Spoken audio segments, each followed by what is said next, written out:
So today I'm interviewing my personal autism practitioner and the, in my opinion, best autism practitioner worldwide right now.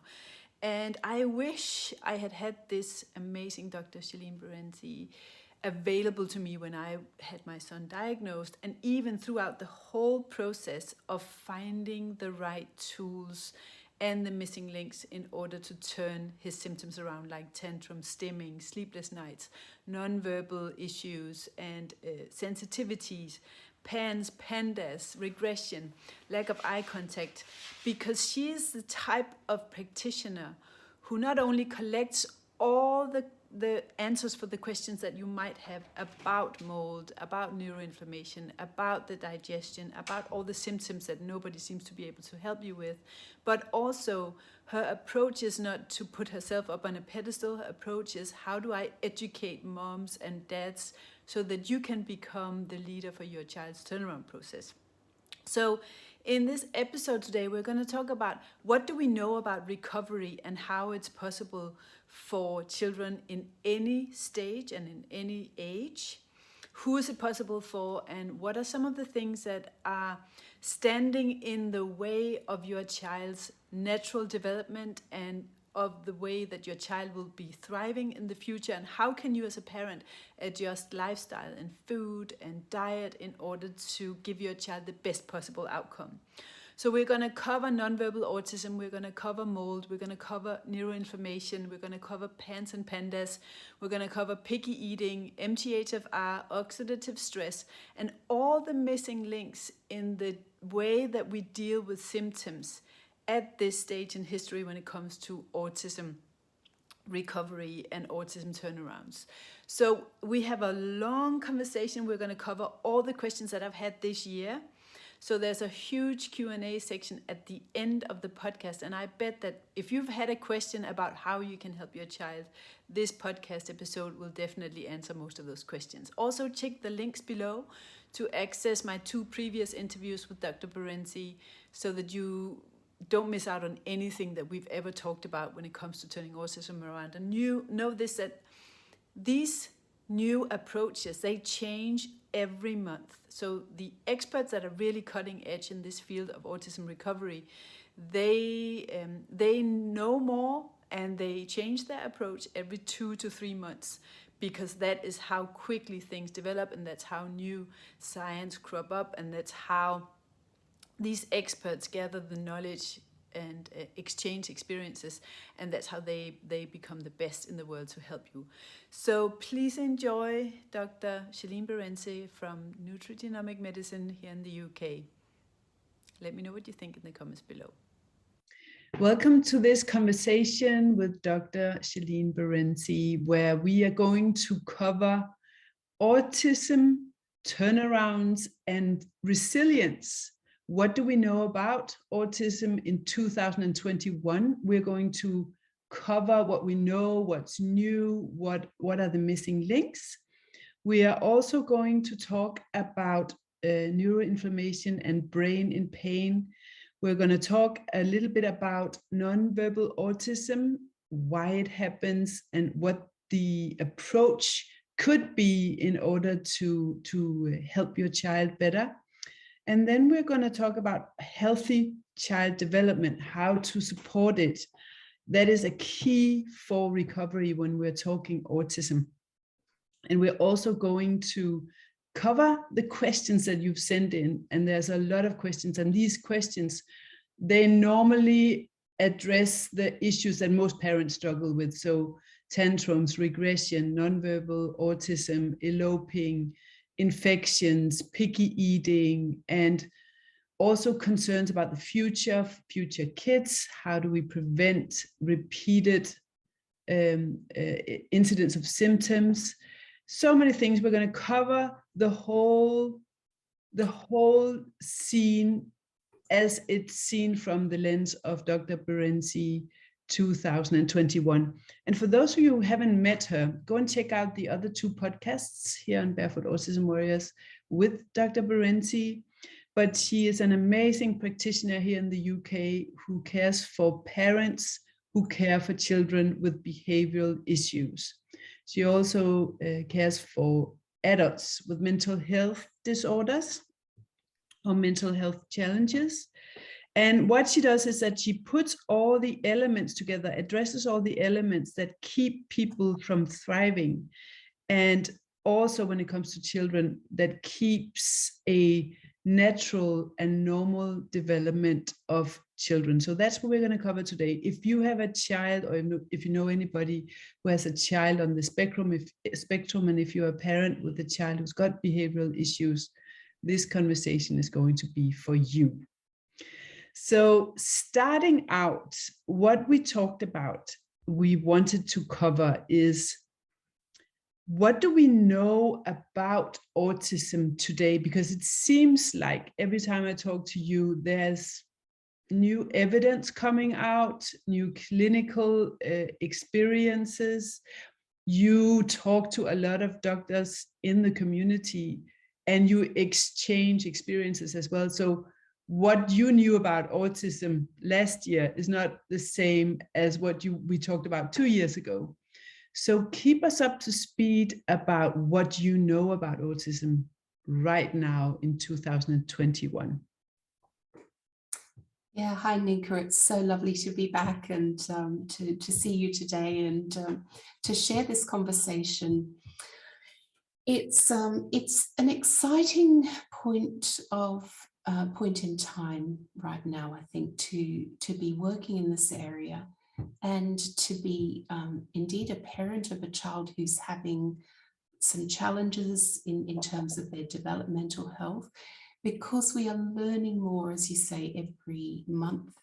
And we now know that it is really, truly possible for some of our children to go on to lead perfectly healthy, natural, well-developed lives. My great ambition, my desire, my longing is that we can somehow rather close the gap between those children who are going on and developing to actually lead a normal adult life, and help the ones who are not making that progress, and to actually see that the gap lessening over time. So where are we at the moment? I think what worries me a little bit is that we've just got this explosion of knowledge. We have so many experts in so many different areas and niches when it comes to health, when it comes to development. You'll see so many new diagnoses, and I'm not just saying in terms of diagnoses of autism, but you see different labels put on all sorts of things. We've got extreme focus being put on specific gut bacteria, perhaps of special diets, of specific immune responses, of things like PANS and Pandas, of supplements and different interventions. And the idea is, or tends to be, that if we can find the right silver bullet, we'll be able to turn around a child's development and help them to be truly healthy. And sadly, I don't think that is founded in reality. What we have when we're looking at autism, our best understanding nowadays is that we're dealing with an impairment in maturation of the brain. So, it's a big word or a big phrase, but natural development for a child should be as simple and as easy and as automatic as breathing. You look at a child, and some of you as parents will know that you might have one child who's facing some developmental challenges and another one who is not, and you compare the two of them, and the chances are you may see that the child who doesn't face the challenges is like a sponge, and they're absorbing things almost imperceptibly. Those changes are happening on a daily basis, perhaps with plateaus and peaks and little troughs, but at least it's almost imperceptible, the change that happens from one day to the next, and yet they're making continual leaps and strides. With our children who are facing spectrum challenges, the same thing doesn't happen. Every child is different, so we can't say anything about how exactly each child is going to progress, but as a general pattern, we might see that they have reached a certain point in their development and then hit a bit of a roadblock. And perhaps, some parents describe that as happening almost overnight, or in the space of a week, or in the space of a month. And for others, it happens more imperceptibly. Where you have a first child, it's sometimes a little bit more difficult to actually perceive those lags in development. But for sure, what happens over time is that we see that particular child is lagging their peers in ways that become more pronounced as time goes on.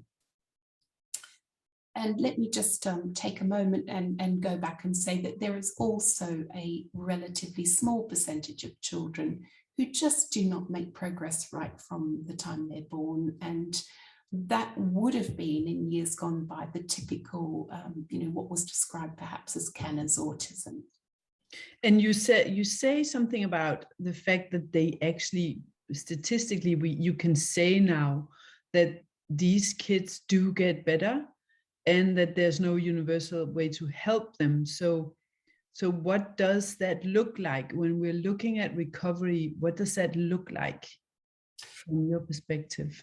It's a great question. And again, to come back to this, no two children are the same. But I think that what I tend to see is that we cannot necessarily know right at the beginning when we start working with a child what progress we're going to see with them.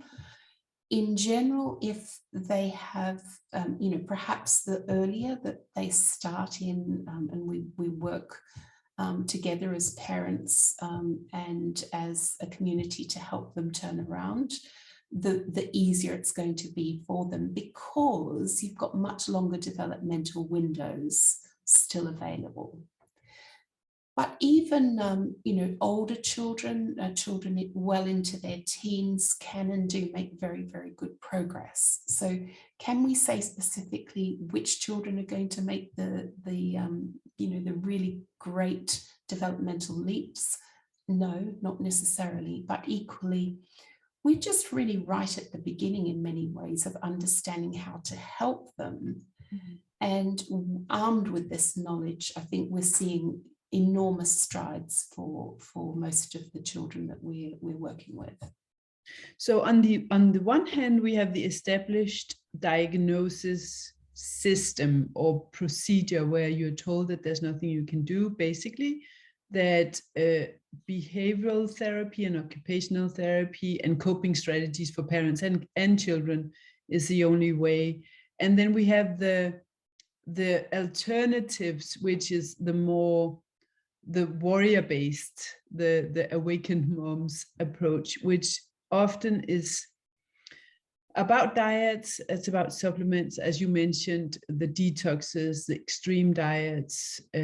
Many of the treatments are based on one approach and one cause for autism. So either heavy metal detoxification, or focusing on digestion in the gut, or focusing on yeast, or focusing on oxalates, or focusing on methylation, MTHFR. And the reason why we put together a course going through the 4 elements that you think is important is that there's no protocol or one cause or one solution for any child, right? So that what helps one child might make the other child worse.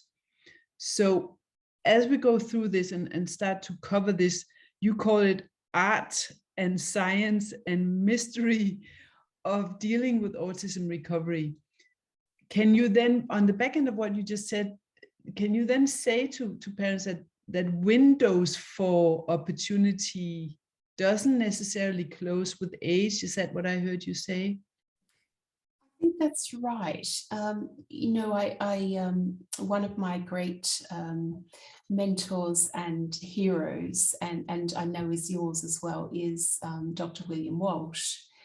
And I was having a conversation with Dr. Walsh a couple of weeks ago about a child that I have been working with, who suddenly made huge leaps in language development. So he's really the person who knows the most in from my knowledge about language development and about the many other elements of child development, and his work has been incredible. So where I think we need to start to look is in what happens in different phases of brain development. And you know that a very young toddler is just growing, and their world is expanding and their abilities are expanding at a huge rate. And then we get other periods where children seem to make very big strides in certain areas of their development, you know, perhaps as they become aware of concrete reasoning, abstract reasoning, you know, so they're thinking more about concepts, etc. And then, you know, there are other phases as we go through. And in psychology, it used to be thought that we had these critical phases, and if we miss those phases, then actually we'd lost the opportunity. But in practice, we now know that the brain is so capable of having neuroplasticity, of new growth and development all the time. So at any point in time, if we can actually bring together the circumstances that are going to boost that brain maturation, then we have a good chance of getting the gains that go with that. So maybe we talk a little bit more about the specifics of that in terms of metallothionein and its role. I know we did mention that in one of the course modules, but just to give parents out there who are not familiar with the term a little bit of understanding, metallothionein is just a molecule. It's a little bit like a water molecule in many respects. It's actually just such a valuable thing because it helps to, we know it helps with brain maturation, and we know it also helps with immune regulation on the barriers, the blood-brain barrier, etc. It helps with metal regulation. And we know it's involved in brain maturation, so that in actual fact, where we have these massive increases of neural pathways in early child development, we also need to have adequate pruning of those neural pathways. And that's where it comes in. So there is a lot about the biochemistry that we're beginning to understand, the role of zinc, you know, the zinc and copper balance, the role of antioxidants and how they protect the brain, etc., and metallothionein. All of these are things that we can start to use and focus on to help the child really thrive and reach their optimal potential. So when parents hear this, and I remember hearing this from stages all over the world when I was looking for solutions for my child before or as he was recovered, you think, okay, that sounds great. I'm going to buy metallothionein. I'm going to give my child a huge amount of antioxidants and zinc, and we've got spectrum supplements out there for people to buy. And why is that a risky approach? Why is that not something you can do? And what is your approach instead? So I think it comes back to this, this fundamental problem that we have where we focus in just on individual elements and we're not looking at the big picture. So I think we need to have an understanding, certainly in depth, of all of these different things. But we need to put them all together because every child is going to be different, and there might be, well, we already know that there are perhaps 30 odd if you like, medical type problems that children on the spectrum face, they're not going to each have the same mix of those. But the same thing applies to the child's individual biochemistry. So if we think about, we could think about life and development a little bit like a lasagna or a sandwich. And if we go back and think about this, one individual unique child, he or she will have his or her own genetic sequences. That's really, set in stone, half from mum, half from dad. And the idea was that we would find out that there was, one gene, one condition, and nothing could be further from the truth in general. There are a few cases where we see very clear single gene associations, but in general, we have other layers on top of that. So somewhere around about day 21 to 28 after conception, all of the time that the child is in the womb, they're also going to be exposed to whatever mum is exposed to. What's the environment like for this child before birth in the womb? And in that critical period around days 21 to 28, there's some important processes go on that alter the tendency for genes to be expressed. And we call this simply bookmarking. Mm-hmm. And tags are put into the genetics, and they then will, to a certain extent, be influencing what happens with gene expression.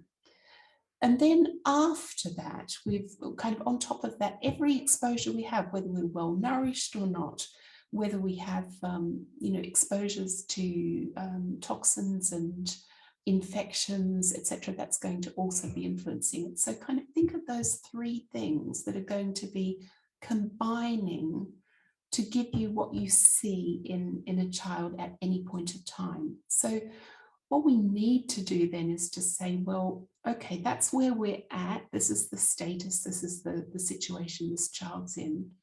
How can we unpick all of those elements that are actually preventing them from being well? Where's the inflammation coming from?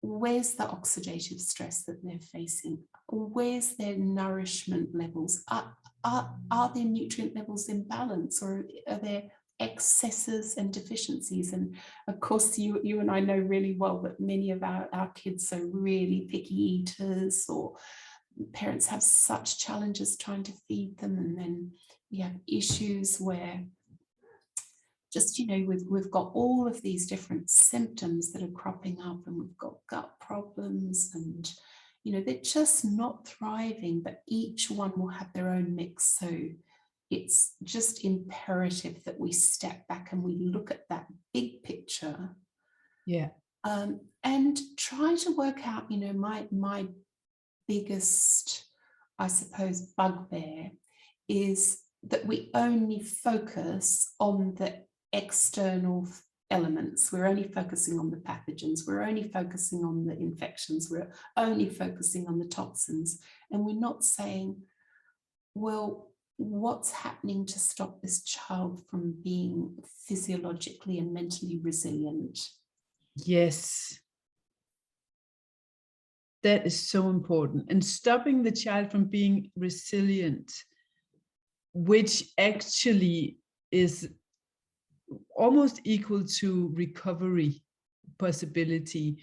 One of the things is what you talked about, oxidative stress. So just to make sure that we covered everything here with that. So it's multifactorial. So it's epigenetic, meaning the environment's effect and diet and all these outside factors effect on the expression of the genes for the child.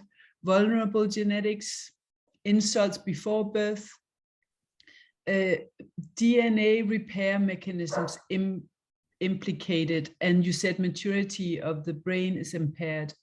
So you say key contributors is oxidative stress as well, and you have mentioned low metallothionein.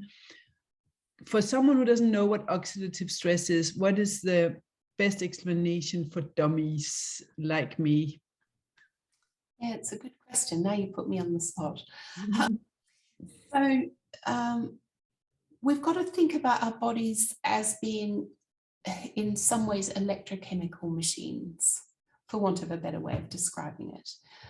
All of the time there are processes going on where electrons are donated and molecules are added and subtracted, and we're making enzymes, we're making neurotransmitters, we're doing all the jobs of work that our bodies need to do. And in the process of that, one of the common, if you like, the side effects or the end product of many of these reactions is actually a loose floating oxygen species. So we call them reactive oxygen species. And these really can do a lot of damage. So we need to always have a balance between the oxidative stress that's on a body, which should be healthy, provided that there's enough antioxidant protection to actually balance it out so that it prevents any ongoing damage. And if we don't have enough of that antioxidant protection, or if the oxidative stress becomes overwhelming, then that's where we run into these difficulties. And these stressors, the oxidative stress, can happen in the brain, it can happen in the whole body, right? It's the weakest spot, but would you say that it's something that is prevalent in most cases? Absolutely. And I think you and I have discussed this quite a lot. We're still caught up on the difference between brain and body. Mm. And although they're different compartments and there is somewhat of a barrier membrane between the two, it's just so important to remember that brains and bodies are indivisible, communicating all the time backwards and forwards. If we could get away from this idea somehow that we've got the brain and we've got the body and they're separate, I think it would be very helpful. What causes oxidative stress, in your opinion, for these children? So what are some of the things that parents can do to prevent it? And is it something that you can manage on your own as a parent and what are the signs that this is an issue? If our children are having developmental challenges, we can be sure that they're facing oxidative stress overload. And you wouldn't be surprised that my first place to look would be to say, okay, what's the nutrient levels like going in? So there are, as you know, so many different elements of, in terms of what we feed our children, and then how well are they able to absorb that nutrition? What is the balance of nutrients over time? Do we have imbalances in copper and zinc? So we know that copper overload can be a really big detrimental factor in oxidative stress and oxidative overload. Zinc, on the other hand, zinc is in inverse proportions in the body to copper. They balance one another out. And one of the things we frequently see is that our kids are very low in zinc and correspondingly can be high in copper, but that's not everyone. We might see, quite different pictures. We might see children who have very low levels of copper. And copper is absolutely essential, for the growth and development of new blood vessels and, for so many different enzyme functions in the body, copper's essential. One example would be, children who have problems with excess histamine. And that's something that we often see with our kids on the spectrum. One of the enzymes that breaks down histamine, one of the two important enzymes is diamine oxidase. And a cofactor for diamine oxidase is copper.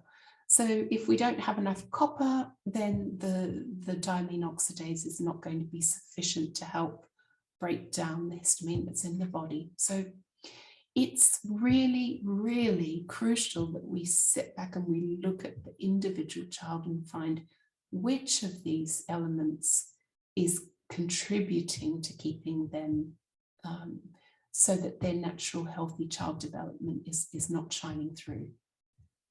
And if you're listening to this thinking, I want to teach myself these things that Dr. Berenzi is teaching, your approach, I just want to mention to those who are listening in who doesn't know how you work with people, is to educate parents to become the helpers for their children. And you do that in a series of courses, but you can go to, if you're listening to this now, you can go to the description at barefootautism-warriors.com/podcasts/112, because that's episode 112.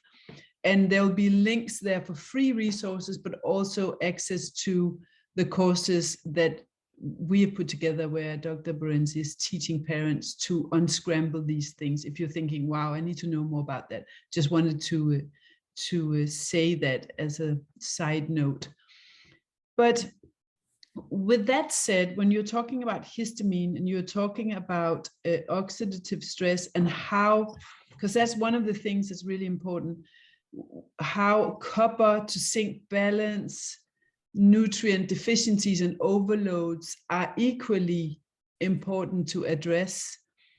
And it is not as simple as just taking zinc to dump copper, and it's not as simple as taking a multivitamin or anything like that. That's why you normally talk about food first as your approach. And could you tie that in with the fact that in 2021, it seems like the percentage of children on the spectrum and even parents of children on the spectrum who are dealing with methylation issues also play a huge role with all the things that we've talked about now, but especially with when it comes to histamine. Yeah, we've kind of reached this point where there's been a lot of interest in methylation. We know that the great majority of our children on the spectrum, if we look at their biochemistry, we find that they have issues with methylation. So for those of you who are not particularly familiar with it, a methyl group is just a little, it does two things. It can be a switch that determines whether or not a gene is silenced or expressed. And it can also be donated and take part in different molecular reactions. So it's typically added to create enzymes and to be involved in enzyme reactions that are doing all the millions and millions of jobs of work that so happening every second in our body and pretty much every cells in our body all day long. So let's say that, you know, we just thought about our bodies as being very sophisticated factories and they're producing an end product. And you were running a little bit of short of one of the raw ingredients you know, all day long. The potential for there to be, you know, just for it to interfere with the production of whatever's coming out the other end of the production line is going to be significant. So it's a little bit like that with methylation, and there are lots of factors, and you know, we can look at it in depth, but just as a general rule, we can say, well, most of the children on the spectrum tend to have some issues with methylation, and that's going to have a knock-on effect into all sorts of things. So into the way that they detoxify, into the way that they produce or balance neurotransmitter function and breakdown. And, you know, as well as that into your hormones and immune function, you know, the immune function, the immune system is just incredibly sophisticated and synchronized. And brain immunity, we're now learning so much about how important that is for healthy development as well. So each one of these things is going to be impacted by problems with methylation. So, you know, in recent years, histamine intolerance or mast cell activation. You know, many of the families that we talk to have actually had diagnoses from medical professionals along those lines. And it's been kind of associated with allergies and mold illness and psychiatric problems and with pathogens and food intolerances and so many other things. And all the time, what's happening is, you know, the emphasis is put on exclusion diets, removing the environmental triggers, and of course that's going to help with symptoms. But in terms of an approach, it is limited because it's not going to address that underlying immune dysregulation. And so we just need to think about histamine, particularly in terms of balance and that, and other areas. You know, we often use the term, I think in the courses quite a bit, finding that sweet spot. And it's all about that sweet spot. Without good nutrition, and the more extreme we become in terms of actually moving a child away from a normal, well, let's use the term normal diet, but a healthy, wide-ranging, very nutrient-rich diet, the more we move away from that, the more risk there's going to be that the child becomes very deficient in certain nutrients. So, yeah, absolutely. First place to start for me is food. Yeah, food first. And that brings up the picky eating topic, but I think we'll deal with that in the questions. What I want to ask you about histamine and methylation before we just cover in a short section where we are at with MTHFR in 2021, because it's a hot topic. But what are some of the signs that my child is dealing with histamine issues and methylation issues?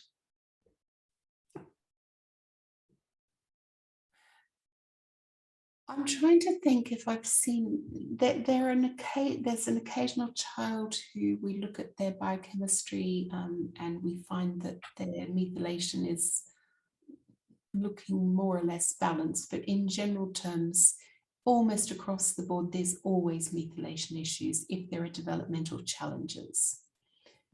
And so I think, you know, rather than saying, does my child have a methylation issue, you can be fairly certain if there is a developmental challenge, there will be a methylation problem. Yeah. And it doesn't just apply to autism, it also applies to many of the other kind of physiological problems that children can encounter. But you know, a typical histamine issue going on, we would have you know, problems where we see that different triggers. So the triggers will be different for every person, but they might be heat or cold or sudden temperature changes or emotional stress or pain or changes in environmental exposures to things like weather and pollution and pet dander and pollen, exercise, fatigue.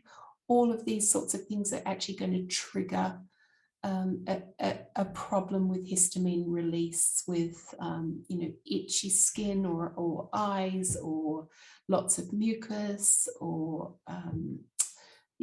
rashes, yeah, and things like sensitivity to odors and perfumes and scents. Also, you know, other triggers that for some children will be well, for many people will be infections. You know, you might seem okay, and then after an infection we get this triggering of problems, you know, just even after a very simple infection. Molds and mycotoxins, of course, is another thing.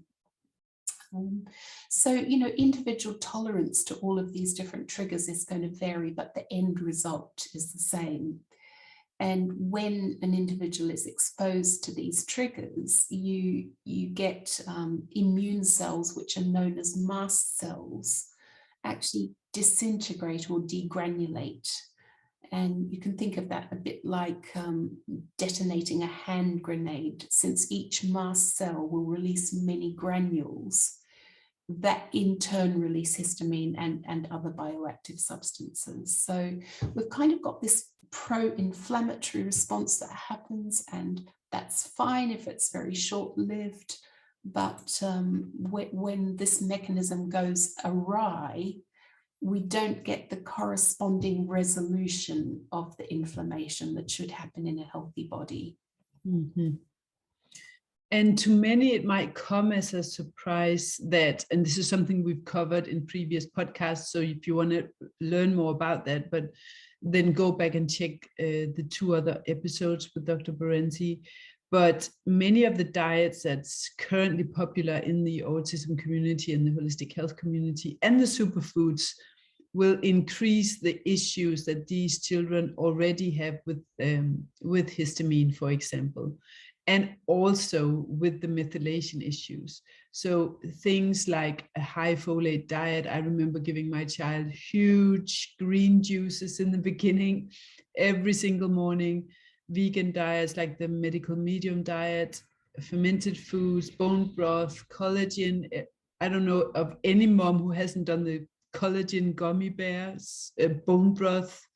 All those things are actually triggers and can cause more issues that moms not necessarily will link to the so-called healthy autism diet that's even promoted in many of the protocols out there. Yeah, and I wouldn't like to dismiss all of these, dietary options as having a place, because I think they often do. But what we do need to bear in mind is that these are short-term crutches, if you like. They can have their place in helping to get symptomatic relief in the short term, but always we should be heading towards a place where we're expanding a child's diet, we're expanding the range of exposures that they will be able to tolerate well, we're improving their immune resilience so that, yes, they're better balanced in their immunity so that they're better able to defend themselves against pathogens, but also more tolerant of the world outside, because that's the main aim, is actually that we are able to live in balance and harmony with our environment. Thank you. That's a great point. No extreme in either end. So yeah, everything at the right time and balance. That's what resilience is all about, right? Is that we are able to actually eat most things when we are balanced. So where are we at with one of the other hot topics in the autism community, the MTHFR, the big popular MTHFR approach, where people go and do MTHFR testing and come home with MTHFR protocols. Where do you see a potential issue with that? So as many people are starting to appreciate, we can observe that genetic sequence, which is like the base layer, and that's what happens when you do a gene test. We can look to see what particular gene sequences you inherit for MTHFR. The 2 typical ones, also many others that are involved. So think about any one of our genes like MTHFR. There's lots of points along that gene sequence, and we just tend to focus on a couple of them. 677, 1298, in particular, because they seem to play some kind of a role. But this is the law of big numbers we're talking about. We're saying, okay, if we take 100 people who have an MTHFR variation on these particular polymorphisms, they would be more likely to have X condition than the other people who don't have that polymorphism. So it's not as easy as saying, okay, if I've got this variant, then I'm definitely going to be undermethylated or have methylation challenges. I'm going to be more likely to have it, but we don't know what that will look like in reality. So it's very important not just to go on the genetics, but to actually say, okay, we need to look at some blood results, and we need to work out what the status is for methylation in terms of, is there enough SAM, S-adenosylmethionine, which is SAMe as commonly referred to. Is there, it intersects with the folate cycle. What's happening in that folate cycle? It intersects with the B12 cycle. What's happening in that cycle? Our homocysteine level is very high, and we know that homocysteine, if it's really elevated, is a significant problem for cardiovascular well-being. And then that methylation cycle, which is such an interesting cycle, it goes off down to detoxification pathways. So if we've got a little bit of a hold up on the methylation cycle, it will tend to impact detoxification as well. So, nothing around this is particularly simple, but I just think it's so valuable to always bring ourselves back to this kind of basic question of, how is the human body designed to work and to grow and to thrive? Yes, and when you go to a seminar as an autism mom and you look at this amazing overview of the methylation cycle and these pathways, you often hear, okay, here's B12 and here's folate. So if there's a lack of activity here, or if we need to strengthen the pathways, we'll just add some B12 and we'll add some folic acid or methylfolate or whatever it is, a methylated form of folate. Can you talk about why that, unfortunately, why it's not as simple as that either? Yeah, it's a real problem. And one of the issues that we face is that we really don't have very robust, good ways of looking inside our bodies. Mm-hmm. We've got some very imperfect tests that we can use to kind of give some evidence, but they are, they're definitely not giving us a clear picture. And my big gripe is always that, our kids don't come with their instruction manuals to help us understand their own uniqueness.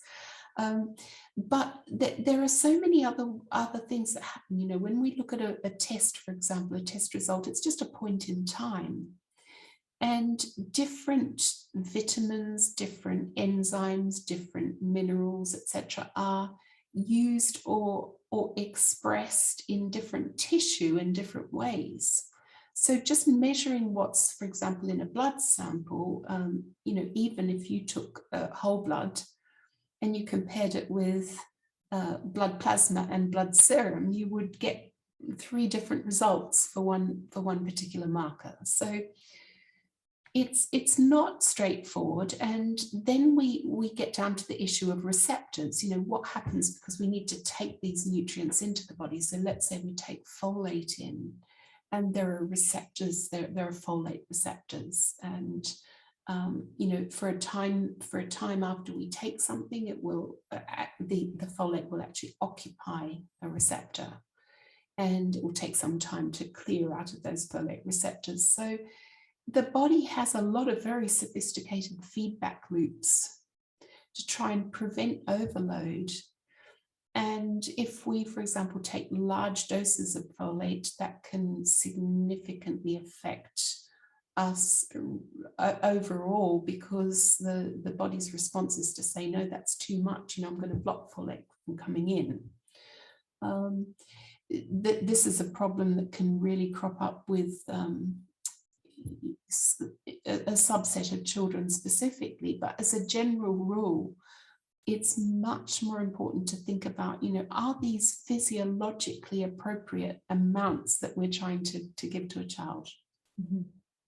Are they physiological amounts of food that we are eating in our diet, of these particular nutrients? So when I think I've often mentioned this to you, that you take, 12 handfuls of spinach and juice them.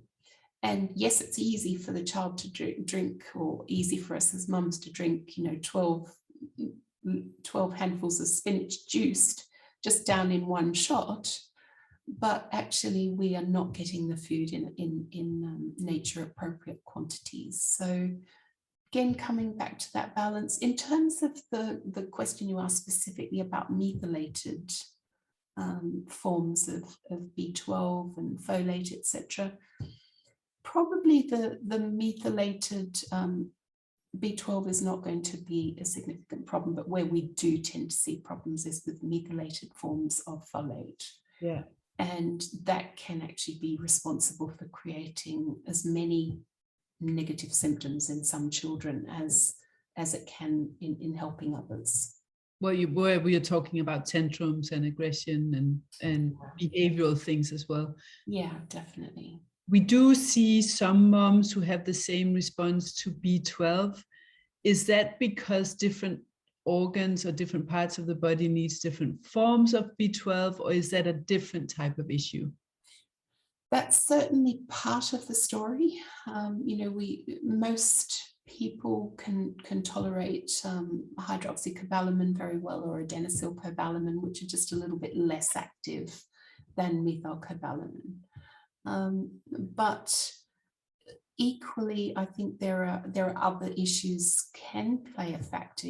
Every time that you isolate one of the B vitamins, the potential is that actually you are also preventing or changing the balance between that and some of the other B vitamins. And the same thing applies in balance of things like calcium and magnesium or other nutrients, that we really want to recognize that every time we intervene and add something into the equation, it will have an effect, and it might have a desired effect, but it might also have consequences that are not necessarily well recognized. So let's just say, for example, with B12, we know that lithium is a really important mineral that has a role in B12 transport.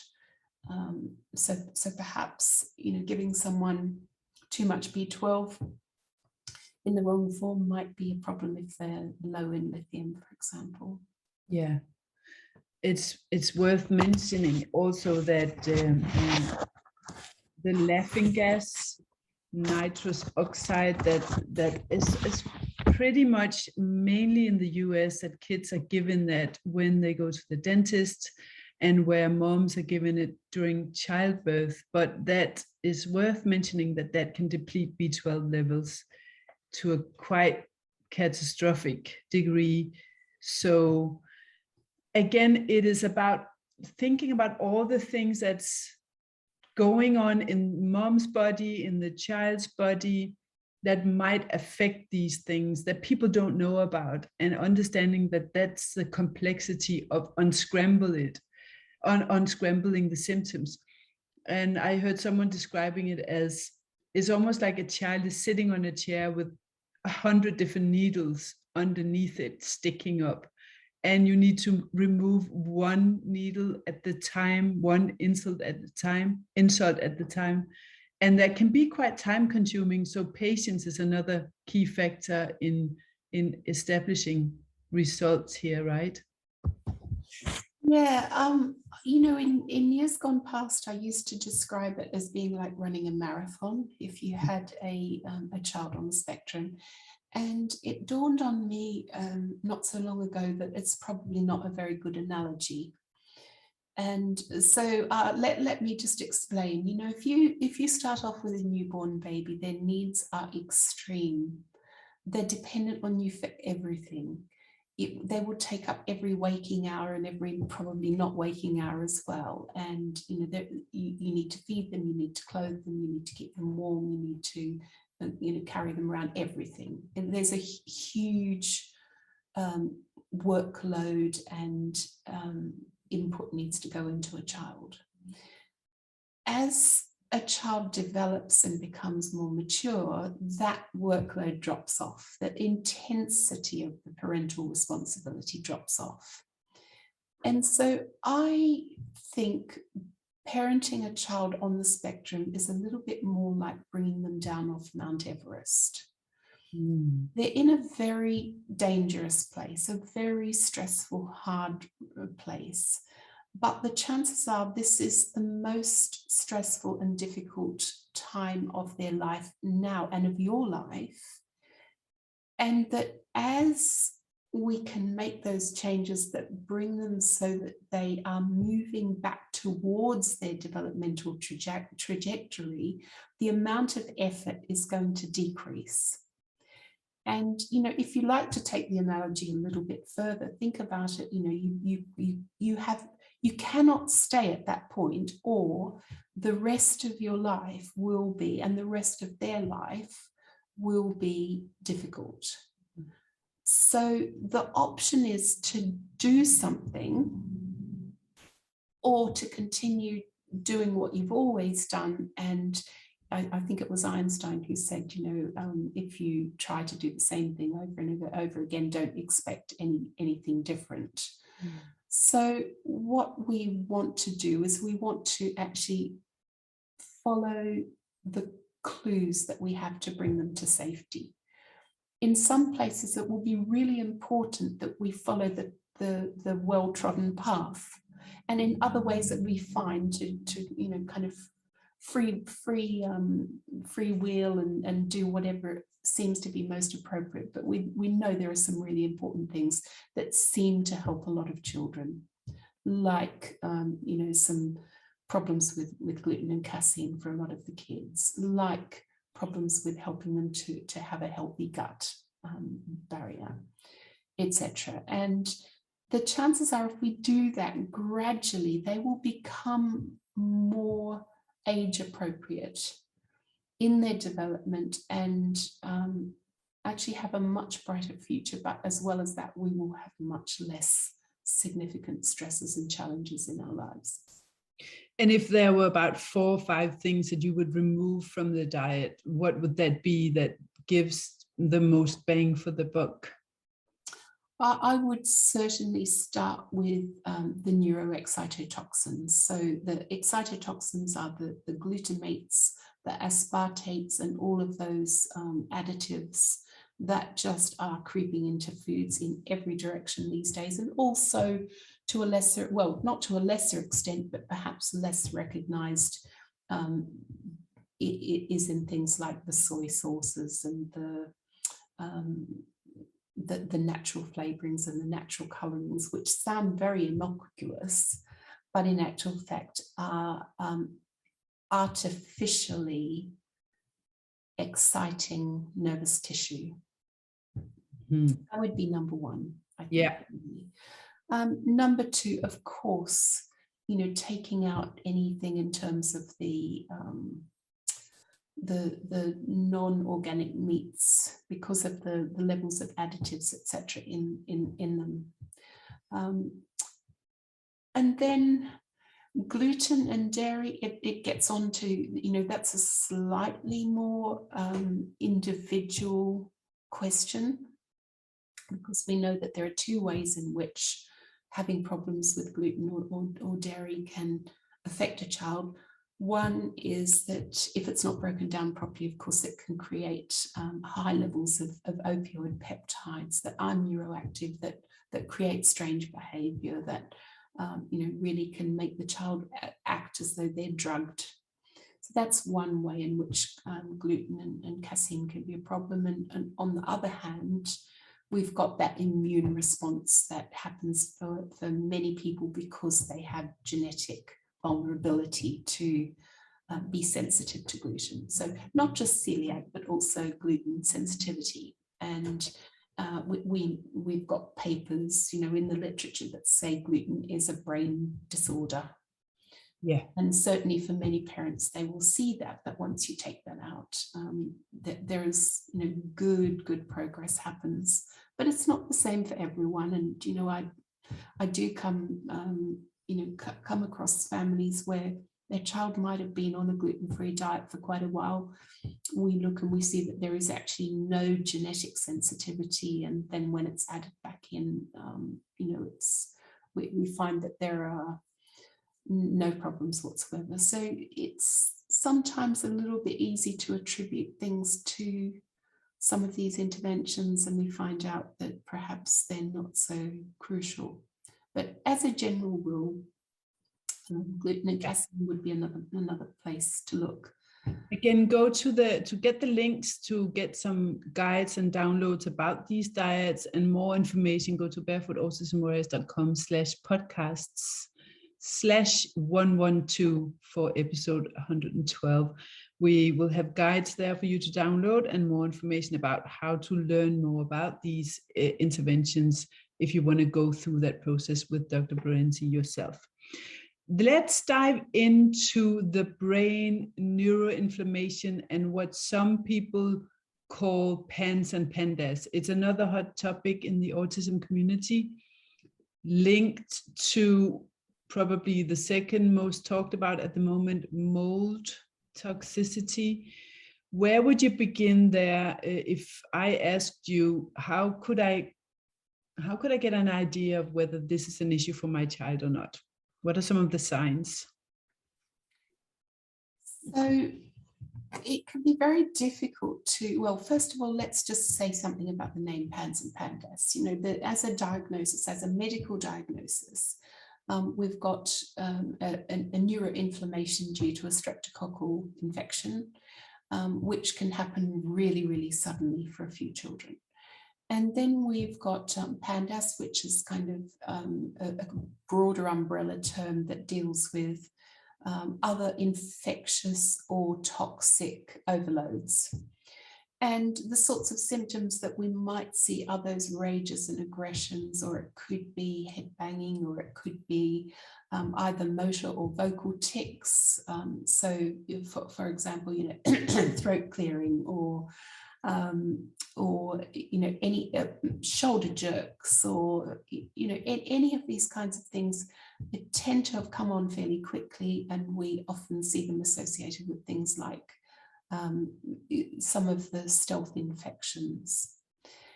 But I think focusing on them in terms of just PANS or Pandas is a little, again, we're missing that bigger picture, which is that you're talking about a brain in pain, and you know, we don't have good ways or good insights into the brain other than by observing behavioral things that are happening. And so what we do know is that many of these kind of cluster of symptoms could also be related to things like nutrient deficiencies, or problems with neuroexcitatory toxins from the diet, or you know, a myriad of things. So to try to just separate it out, what happens is we can go down a kind of a series of rabbit holes that becomes very, very frustrating, trying to identify what are the causes, or what is the single cause. You know, is it Lyme? You know, you'll recognize this so much that parents say, oh, is it Lyme? Or, oh, it must be pyrroles, or it must be that you know, this is a result of my child having a childhood illness, for example. And actually what we need to do instead is recognize that we might never understand all of those underlying triggers, but nonetheless we can still work to make sure that the body is restored to tolerance, to immune tolerance, that it's able to have that resilience to deal with the environment and whatever load it's put on it, because always you've got to think about the load and the ability to deal with that load. So, you know, PANS and Pandas it's a spectrum, really. We see children who are very severely affected. And we know that in those cases, it is an extreme medical emergency for children who have, you know, PANS, that they need help to to you know, move past that acute infectious process that they're subject to. But it is a spectrum, and I like to think of it in terms of, you know, brain in pain. How do we unpick the different elements? What are the toxins? What's happened? What are the exposures? How can we remove any ongoing exposures to things like molds, etc.? How can we balance out the nutrients so that the body's actually able to be resilient? And also your approach is to have at least attempt to address the inflammation and the infection naturally, rather than automatically go the harshest chemical route, right? Yes, and there's a tendency to think, oh, you know, that's the lesser, you know, perhaps that's the less sophisticated option. You know, that's that's the kind of the, for want of a better word, you know, that's the soft approach. But in actual fact, helping the body to be healthy using natural means, there's nothing simple about it. It is really important that we understand the way the system works and work to repair tolerance. And when we do that, it is incredible what results you get. And you talk about it as brain immune balance that's been disrupted. That's an interesting concept.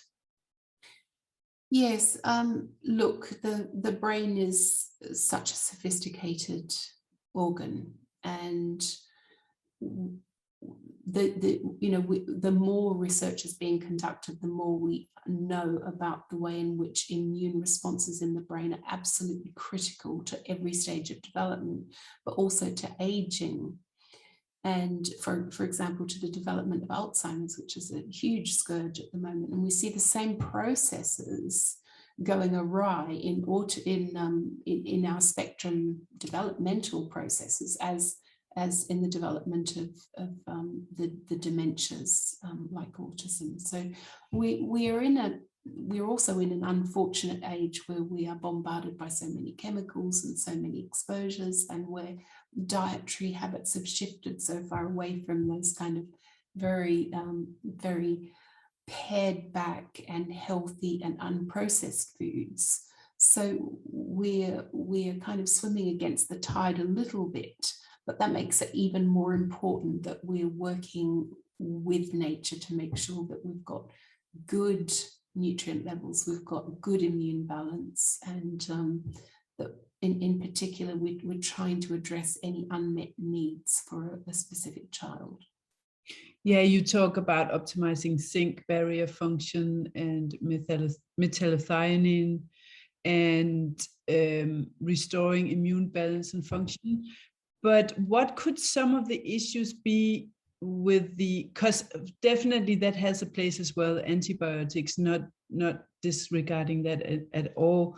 But what can some of the problems be related to going exclusively down that route? Exclusively down the antibiotic route? Yeah. Maybe, well, we know that antibiotics, as a general rule, have a significant effect on gut microbes. So, in comparison with undeveloped or unwesternized societies, we tend to see big differences in gut bacteria and gut species, and a corresponding loss of health. But perhaps turn it around a different way and just think about why is it that we've reached this point where we rely on antibiotics? What is it about the drug development process that means that they are kind of front and center of treatment plans, within the medical community? There's probably one overriding factor, and that is that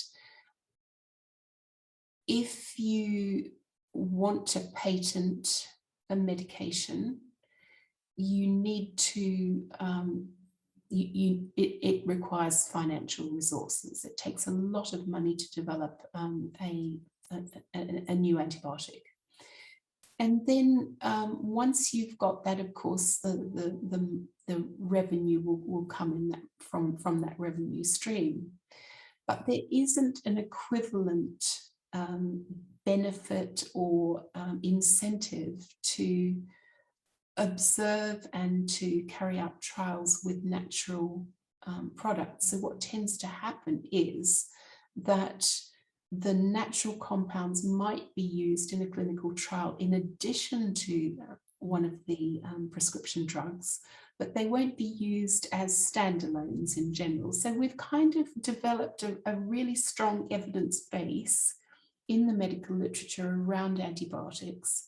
We haven't developed that same evidence base around natural compounds.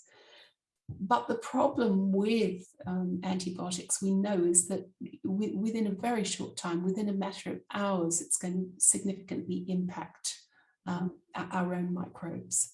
Yeah. And we are in a situation where we have to live in tolerance with the world around, with the world around us, with our microbes, with the infectious organisms we encounter. We need to be resilient so that we can defend against anything that's unhealthy, but have really good, robust quantities of the organisms that are going to be living symbiotically with us, so that they're doing us good. And really, if you like, we're outsourcing a lot of our metabolic functions to those organisms, and we need them to do their job. I love that. Shalene, why do you think it's become such a hot topic to look into and test for and treat mold? Is it because it's more common to be an issue for people, or is it because things just trend and become something that parents focus on? And what's your approach to mold, by the way? It's a good question. I don't know. I suspect, I don't have an easy answer. I suspect that it's just like everything, that, the internet, Dr. Google is an incredible source of information now.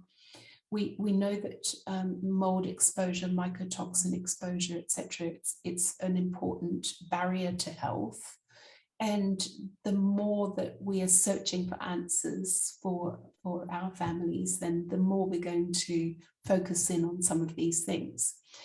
But it's important, I think, with molds and mycotoxins to recognize that they are quite unique in our exposure, in terms of exposure.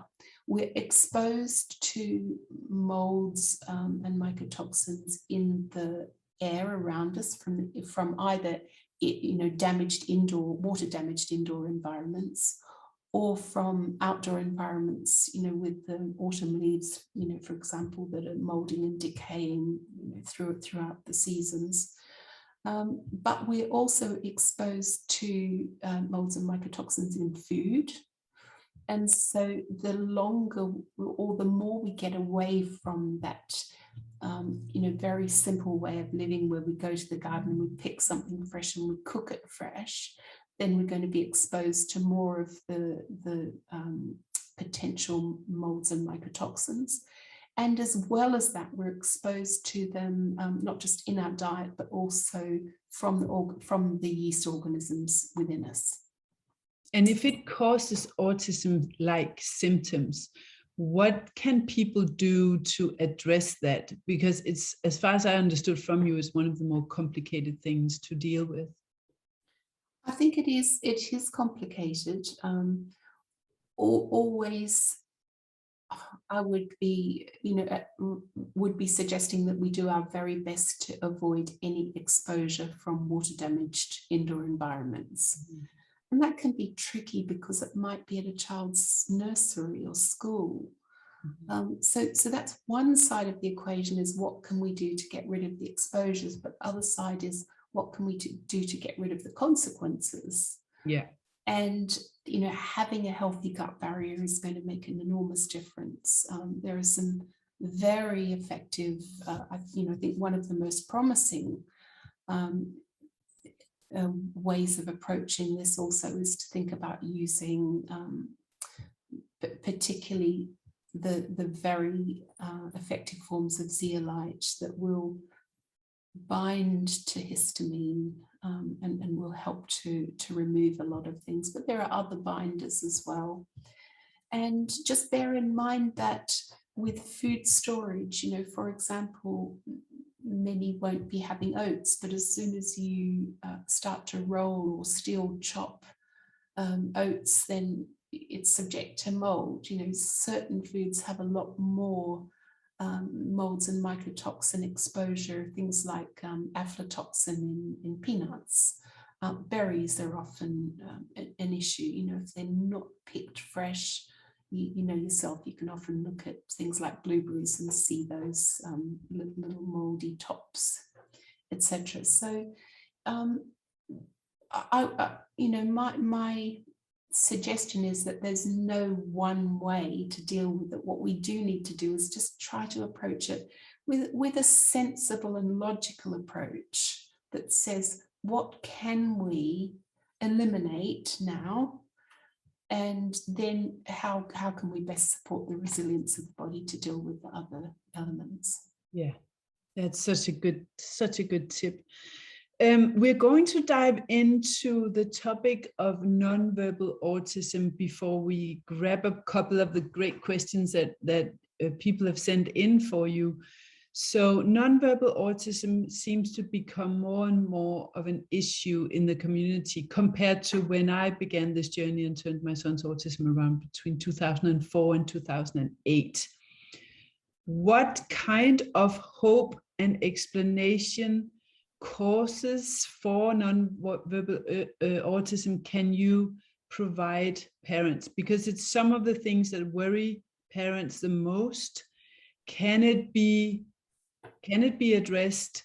If it's been going on for years, is there still hope? Why does this happen? So that's 3 questions in one. I don't know if you can answer all of those in one sentence, but if not, we'll just return and I'll ask more questions. So let's try. Why does it happen? With many of these things, we don't really have very good understanding. We know that the areas that are involved in areas of the brain that are involved in speech and language are amongst the slowest to mature. So the first thing I would say to mums and dads is, whatever you do, don't assume that your child is not able to either understand or to communicate. Yeah. Because never underestimate the ability of a child, even if they cannot express their ability, or even if they cannot demonstrate their ability to you. Because we frequently see that there can be quite sudden changes happen where someone that you thought, and there's a very apt example of this in one of the children that I've been caring for, who is well past that early childhood period.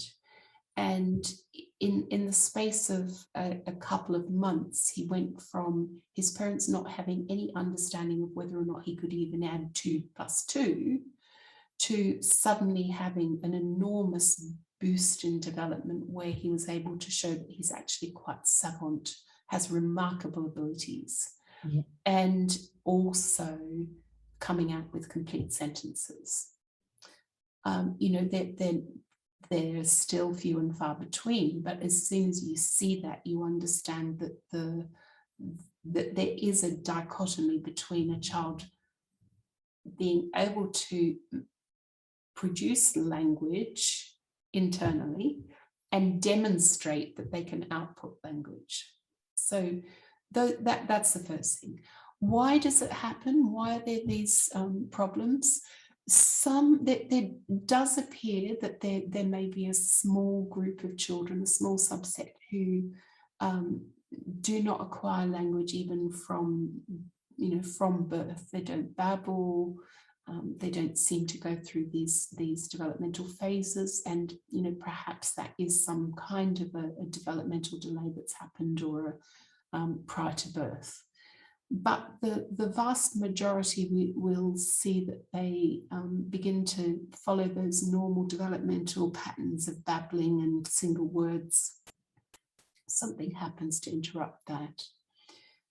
And what we, mentioning that it's involved in brain maturation, so we know that metallothionein is really important, and we believe that probably one of the best things we can do is to help promote metallothionein function, which is, it's that takes some analysis of blood work. It takes, some nutrient supplementation in the right phases to assist there. But there are other things, always I would just challenge every parent to do everything they can to treat their child as though actually they were verbal. Mm-hmm. Because by exposing them to your language and not oversimplifying your instructions, etc., you're actually still developing those appropriate neuronal pathways. We think that probably exposure to screens and devices is playing a part, and there's a kind of a bit of a challenge, because if your child is young, then clearly we don't want them to become dependent on devices for their communication methods. But at a later point in time, it might be absolutely essential that you for the child's own self-esteem and satisfaction and growth and development, that you give them that as a tool to be able to develop their keyboard skills to communicate. So, and then there's one other area of unknowns, I suppose, at the moment, and that is that there does appear in some children to be a miswiring, if you like, of the neural pathways between motor output and the desire to actually produce language. So when a child tries to speak, that actually have some kind of a motor response instead of a verbal output. So I think it remains one of the biggest challenges, and for many of our children, they are so bright. So I just feel so passionately about trying to treat your child as though they have already achieved the ability that you want them to have, so that they don't become frustrated. Yeah. Try to think about it from the child's viewpoint, and then also maybe we have to be impatient and say that other developments will come before the speech and language development. And that's really important. I think that again, I will point to the links, because I will link to other podcast episodes as well about this. But go to barefootautismwarriors.com/podcasts with an S /112 for episode 112. One of let's say my child, for example, had a huge issue with communication and language, and most of it was just parrot language for a long time. And I would say that the things that you teach in the course, the 4 different modules, one is about tantrums and finding the unique triggers for the child. And the next one is about nutrition and optimizing the balance and the microbiome in the digestive system. Number 4 is about methylation, which we've covered a lot in this podcast already. And no, that's number 3. And number 4 is the brain in pain, the neuroinflammation, PANS and Pandas. Those things are important if children struggle with speaking. So again, think of the body as a whole, the child as a whole, not just the speech, which is what we do when we look at one symptom and just try to address that one symptom. We forget that there are underlying issues that needs to be addressed. So spending 8 hours 2, 3, 4, 5 times a week doing speech therapy or behavioral therapy or occupational therapy without addressing these things first is almost like riding a car without wheels. And I would say that these are the things that we addressed, including nature deficiency, getting the children outside, working on balancing the circadian rhythm. We had a lot of brain stimulation outside with our children, changing nutritional, fixing nutritional imbalances and improving the pathways. All of a sudden, my child had a language. So that's just to give hope that it might look a bit scary in the beginning, but there's so many things you can do, so many dials that you can work on. And just to add one more thing, that is, we kind of often swing from one extreme to the other, and so don't throw the baby out with the bathwater, as it were. Don't assume that the only thing to do is to deal with these physiological issues. We also can do a lot in terms of getting expert help from from experts with speech and language. And one last thing that we haven't covered is the potential for one of the structural imbalances to be affecting a child. So it's not unknown to have a child who isn't speaking and discover that they have tongue tie, perhaps one of the more significant complex tongue ties that is not involving the frenulum at the front of the tongue. Perhaps it's a deep tie in the back, or that there's some other kind of orofacial musculature that's had a problem. I've seen that in a child, for example, who had his cord wrapped around his neck several times and had been really pinioned in the womb. And for him, language production was a challenge until really he was 9 or 10. So we don't always know, they are multifactorial, these things, and it's easy to just jump on one particular solution rather than think, well, what are each of the elements that might be involved in holding this child back from letting that natural child development just shine. Yeah, I think that's the only relevant thing I got from the mainstream Autism Society is that puzzle piece, that is the logo, because this journey is about collecting all the pieces for a puzzle that is unique to your child. And there might be a lot of different pieces of the puzzle, and no two children have the same types of complete puzzle and pieces to the puzzle to collect for the parents. And that's what makes it frustrating, is what makes it exciting, is what makes it worthwhile to know that just because it hasn't worked, one approach hasn't worked, it doesn't mean that there isn't 10 others that will. So with that said, I think we need to jump to the questions now, Shalene.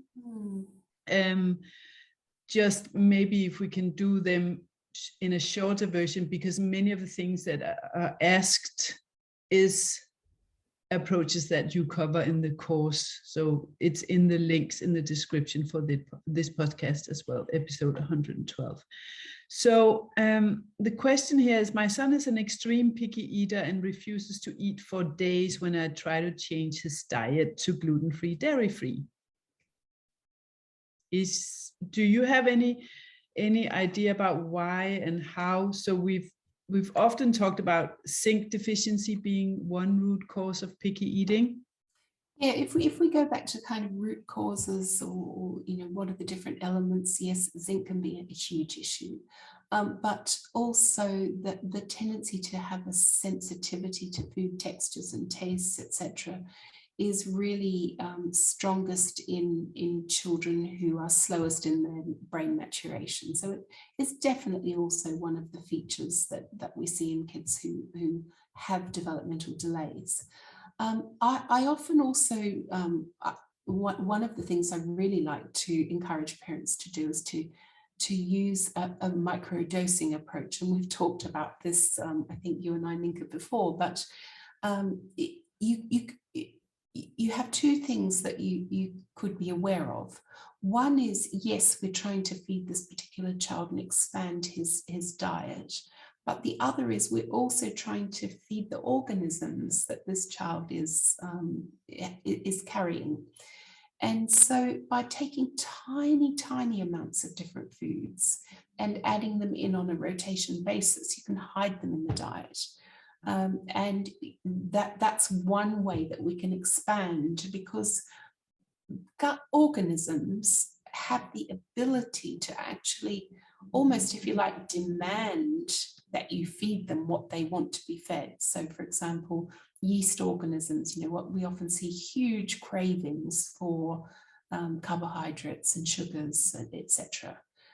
But if you turn that around, you can utilize it to your advantage. And I think, Nika, we see parents who are so positive once they actually try this approach and see that by just using, perhaps quarter or half teaspoon amounts of different foods and rotating them, it does help to, first of all, just, modulate that gut, those gut organisms, but also in probably imperceptible ways contribute to nutrient balance so that the child becomes more adapted over time. So small, and then the other thing, yes, zinc is a huge one.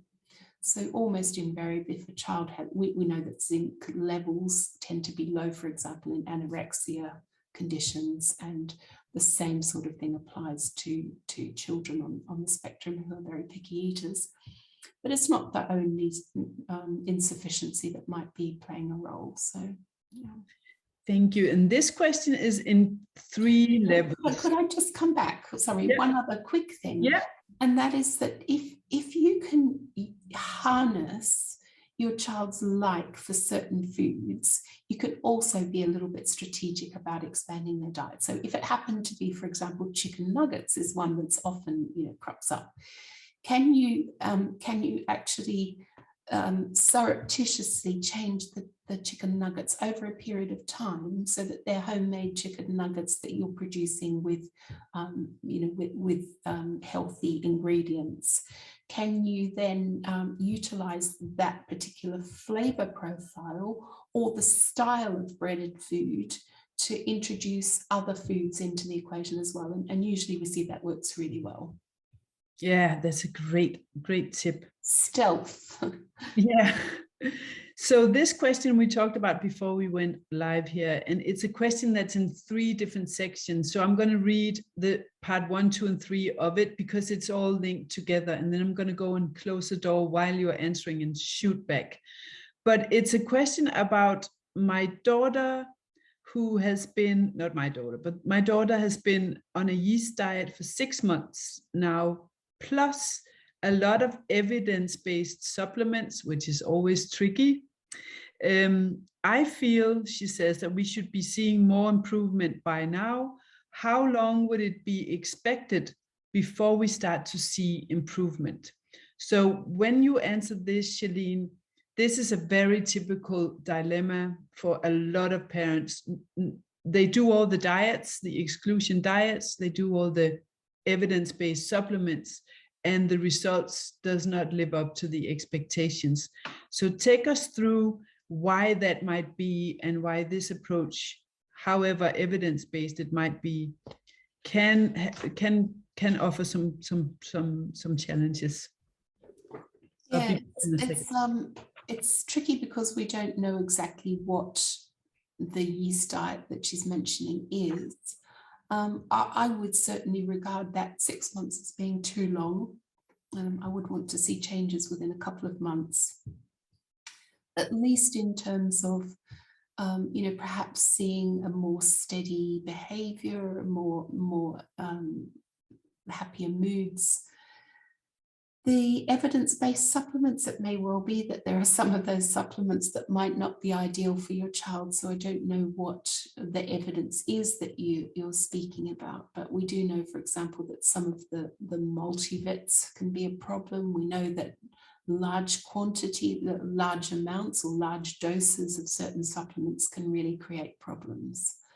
So I would say if you've been on an intervention, you've given it 6 months, you don't appear to have had the benefits, then either you haven't unlocked the key to, no, sorry, then maybe that is not the predominant issue going on for your child, or the intervention that you've introduced has not been quite appropriate. So what often happens is, if we start a restrictive diet, we're introducing other elements of insufficiency into the diet, making it more likely that the child becomes deficient in some of the other nutrients. And then I feel we should see more improvement by now. I guess my question is, what is the improvement that you are looking for? Are you talking about changes to their gut health, or are you talking about changes to their behavior and development? Because that's probably 2 separate questions. Thank you. And then there's actually 2 questions about preventing autism symptoms. So how can I prevent that my second baby doesn't get the same issues? And is there something you can do pre-conception and actually while you're pregnant to prevent this from happening? I guess the things to think about are many of the same issues that we talk about with our children on the spectrum, and that is to make sure that our diet's really good, that we are not exposed to some of those potential toxins. One of the things that is worrying the research community at the moment is whether or not our focus on folate supplementation is having an influence on the rate of autism development. So I would just give a big caution when it comes to supplementation of folic acid. We know that it's important to prevent neural tube defects, but in actual fact, if you look at the amount of folate that's required as a daily allowance, it's actually not that much. For a pregnant woman, it might be between 400 and 600 micrograms of folate. Sorry, milligrams of folate. Micrograms, I'm having a brain fade. So that's the first thing to think about. Is it nature appropriate amounts? And the idea that we constantly fortify foods like our flours, etc. And I'm not sure where you're living, but in some countries now, folate is added to so many different foods that the chances of overload become much more of a worry than the chances of deficiency. Yeah. And then there's one more thing to say, and that is that we know that in that first trimester, it appears that folate is very important to prevent neural tube defects. That's the stage at which the neural tube is closing, and we want to make sure that the child is not subject to spina bifida, etc. But there comes a point in time after that first trimester where the child's own methylation patterns and their own epigenetic tendencies are becoming fixed for them. And we are wondering if at that point it becomes quite disadvantageous to continue with folate supplementation because the baby is then subject to an overload. So these are questions that I don't think we have good answers, but I would just say, if we get our folate in nature appropriate ways, then just remember we just need the right amount. We don't need too much. And then think about what it is that autism is representing in our society. I think it was Zach Bush who said that if we don't change our ways, within 2035, the estimate is that 1 in 5 children will be on the spectrum. So we also got to think about it from an existential point of view. How are we designed to live?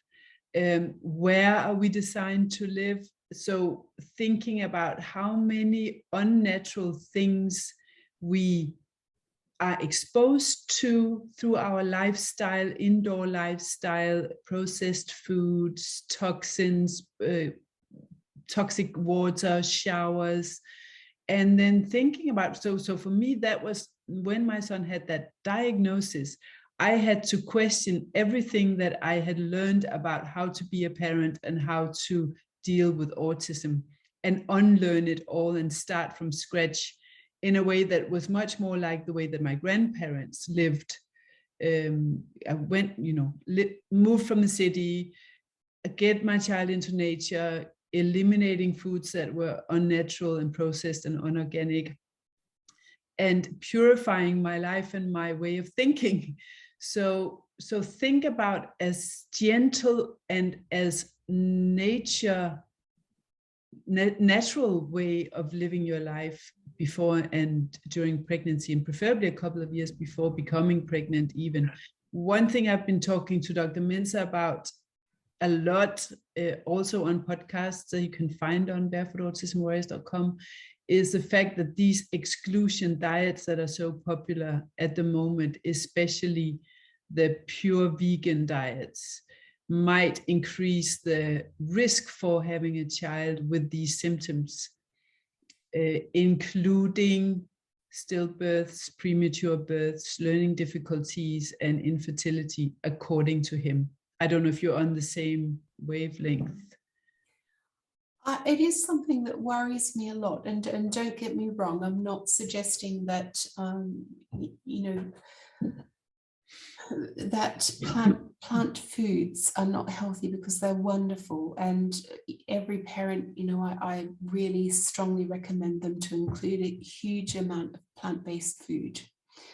But we know from looking at the biochemistry and the brain biochemistry that if we go back to methylation again, we're also looking at the way in which there are methyl pools, if you like, available. So those little donors, chemical and genetic switches are available, but also that healthy protein, particularly from animal sources, can, if you like, provide that pool for sulfur molecules, which are so important for detoxification, and as well as that, provide a very effective pool for healthy body fats. So, where I think where we get to or where I have gotten to is that if we are thinking about an ovo-lacto vegetarian diet, that's probably, perfectly fine for most people. If we're looking at a vegan diet, it needs to become a huge amount more intentional. And not only does it need to become greatly more intentional in the way that we make certain that we're not missing out on nutrients, particularly for children who are at such critical developmental periods of their lives, we also run the risk that we're starting to introduce more of the processed protein foods. Mm-hmm. And for me, that's a huge issue. Almost every processed vegetarian food that you look at will be full of excitatory additives.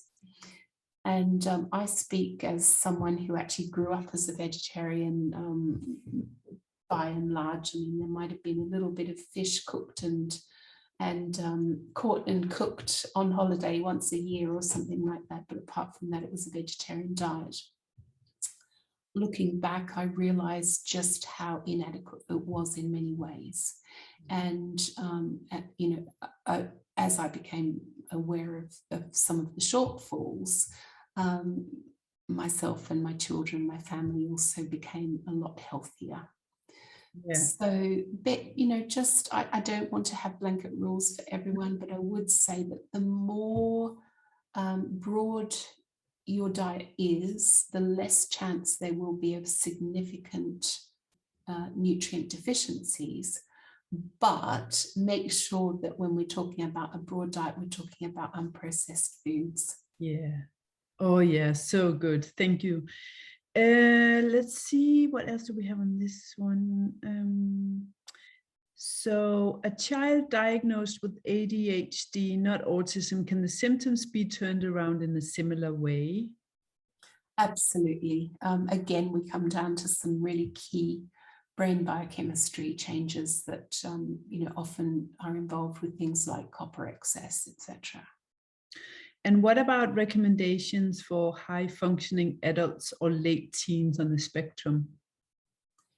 Very much the same sorts of things. So first of all, go back, find that evidence. What is specific to this, a young person or adult, that is holding them back? It's very common to see young people come and they've had some challenges all their lives and they've reached, perhaps university years or young adulthood without being able to achieve the sort of life and freedom that they want to have. And when you go back and look at their own biochemistry and genetics, you see that there are some clues there that help us to actually restore that and give them the best possible chance of a really bright future. Beautiful. Advice for epilepsy management, which is something that a lot of these kids deal with. Yeah, a couple of things. I've almost universally in every child that I've seen who has a seizure disorder, we also see methylation challenges. That's one thing. The second thing is that there is a concern that perhaps seizure conditions can be self-perpetuating because the medications create some nutrient deficiencies particularly. So very important to actually say, well, was this perhaps just a childhood febrile seizure disorder that might be gone now if it were not for the fact that the child's very deficient in some nutrients or that there's a significant methylation imbalance. And the other thing that I would suggest is really, if you're in a position to speak to your child's specialist about this, see if you can get onto a trial of cannabinoids. Yeah. So it is the one thing that seems to be really offering the most future potential at the moment, and it's still not readily available for lots of children, but it can make a huge difference. Just one last thing, if you're looking at ketogenic diets for a child with a seizure disorder, just be very certain that whatever they're on will also provide them the protein needs that they require for growth and development. So I've seen a child with protein levels so low in his diet long term that actually it was hugely insufficient to even enable his growth and musculature, etc., to develop. And that's a metallothionein again that we need, right? No, not so much. Well, we're talking about protein to provide that pool for methylation and for development of, production of creatine, which grows, which, Right. make healthy muscle, etc. But protein is essential. Great. We got two more questions. One is, if you're undermethylated but folic acid deficient, what to do? That's a great question. It's coming up a lot in my head as well, often. So what's your answer for that one, I wonder? So let's just come back to that question of how much is enough, and how you're deciding that you're folic acid deficient. So as a general rule, if you're not trying to put too much into the equation, then probably, and having a broad healthy diet, just bear in mind, for example, that meat, protein from meat sources has healthy levels of folate in it. So do we really need additional folate? That would be the first question. And the second question is, if a little bit of extra is needed, then try not to fall into the trap of having far too high doses. And then the third thing is that, yes, it does definitely affect undermethylated people, or it can affect undermethylated people differently from those who aren't, but that's very individual. So the main thing to watch out for is if taking folate makes you feel depressed, then you need to be careful. If it doesn't make you feel depressed, then it's not a concern. And most of our kids on the spectrum really need, they need folate. They just don't need it in huge quantities. And would you say you could do it in a food format, or in this Food format is a great place to Yeah. start. Folinic acid is usually the one that is probably better tolerated, but again in low doses. Yeah. And don't you know, I would kind of suggest, I know many parents will be in a situation where they don't have access to a practitioner, but if you're working without a practitioner, just be extra cautious and be extra conservative in the way that you introduce any of these interventions and these supplements. Okay, and then I have a little tricky one here, a liquid one to end off this amazing conversation. So homeopathy and essential oils for autism. We have a lot of moms who both use essential oils in large quantities and sell them. Plus, there's a lot of homeopathic approaches out there as well. So what's your take on those two liquids? So this is my personal perspective. Homeopathy kind of covers two areas, one in which substances are diluted, liquids are diluted into such small or such unconcentrated dilutions that nothing remains of the original substance. And then on the other hand, you find formulations that are actually containing small amounts of different botanicals, etc. So I would separate those two out, and I would say, personally, I have to be honest and say that I haven't seen evidence myself. You know, I've looked at evidence from many different sources, and also I always ask myself the question, when families come and they say that homeopathy has been so good for them, what changes have you seen? And were those changes robust, and can you be sure it's that? And did they bring about lasting change? And if that hasn't happened, then I am in the situation where I have to be skeptical. When we come to the low dose botanicals, then I think they definitely have an important place to play.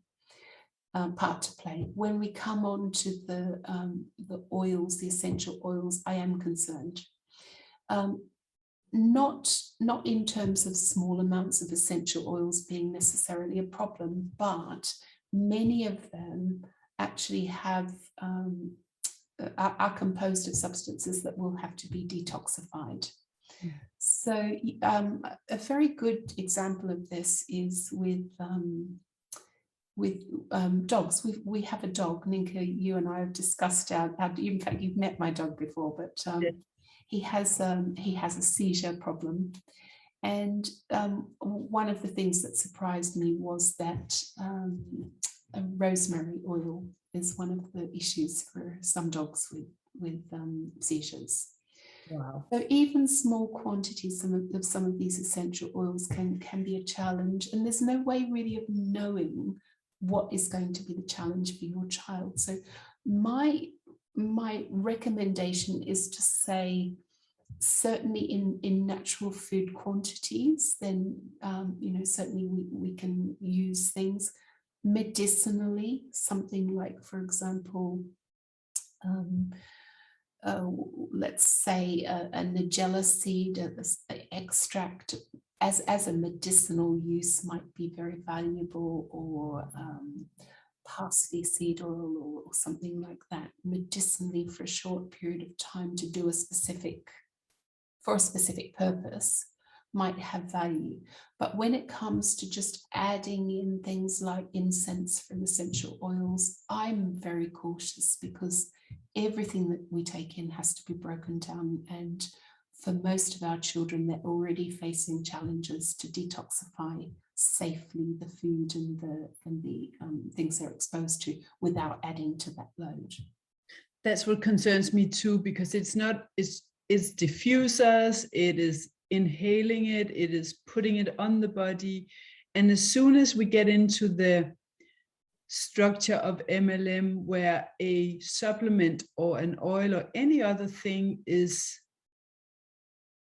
sold in a way that the more the merrier, we get into this whole problem that has caused many of the issues that we are dealing with, which is overexposure, overuse, and extremes. So what I've learned from so many parents and through walking with autism since 2004 in the recovery process of my child is that extremes these children don't do well with. Yeah. I guess always it just comes back to that thing, is what's the load that the child has to deal with? What's the body's ability to deal with that and denature those chemicals effectively, because they're chemicals. Same thing applies to things like salicylates and phenols and that in a child's diet. They have to be broken down. We know that many of them don't have the capacity to adequately deal with things in the short term, and we need to actually just offload some of that burden until such time as they're able to deal with the detoxification of the different things. So same thing with essential oils. Beautiful. And that brings us to the end of this amazing conversation. And as usual, it's like opening a library of knowledge and kindness and information. And I'm just so grateful to be able to provide that for all the moms and dads out there who are hungry for answers and alternative solutions. So for those of you who think, okay, I need more of this amazing woman, I need to know where to find her, I need to know where to consult with her, where to take her courses, go to barefootautismwarriors.com/podcasts with an S/112 for episode 112. And I will link to all the different places where you can access whatever it is that Shalene is offering, but also free guides that we have created together, overviews of diets that you might want to consider and be careful with or cautious around. And also a link to the course that we created together, covering all these different aspects of tantrum triggers, the microbiome and nutrients, methylation and neuroinflammation and brains in pain. So with that said, thank you for being such a support for the community, both in the membership here and on the podcast. And thank you for gracing us with your wisdom. Such a pleasure, Ninka, and I'm just so grateful to be part of this and to share some of the insights that I can, but also just send so much love out to parents who are facing these challenges. I never a day goes by when I don't wish I had a magic wand that we could just live in a world that didn't have these challenges. But what the work that you as parents are doing is incredible, and your children will bless you for generations to come, for everything that you're doing for your kids. So please don't give up. Absolutely, I so agree. There's so much hope and there's so much that you can do. And we are here to try and share as much as possible. So see you soon, and thank you for everything. Bye for now. So I really hope you enjoyed this episode. If you want to learn more from Dr. Berenti and I, check the description below. I have linked to the 2 previous episodes that we've done together, the interviews that we've done together, and I'm also linking to the courses that we've done together about tantrum triggers, your child's individual symptom triggers, about methylation, about digestion and nutrition, and PANS and Pandas. So if you want to work more individually with Dr. Berenzi, check out those links or check out the podcast that we have recorded together. There's also a free access to a nutrition challenge for those of you who are not ready to dive deep into this journey with Dr. Berenzi yet. So thank you for joining us, and thank you for being a warrior parent. Look forward to seeing you soon, and please subscribe and like so that you won't miss any episodes from Barefoot Autism Warriors in the future.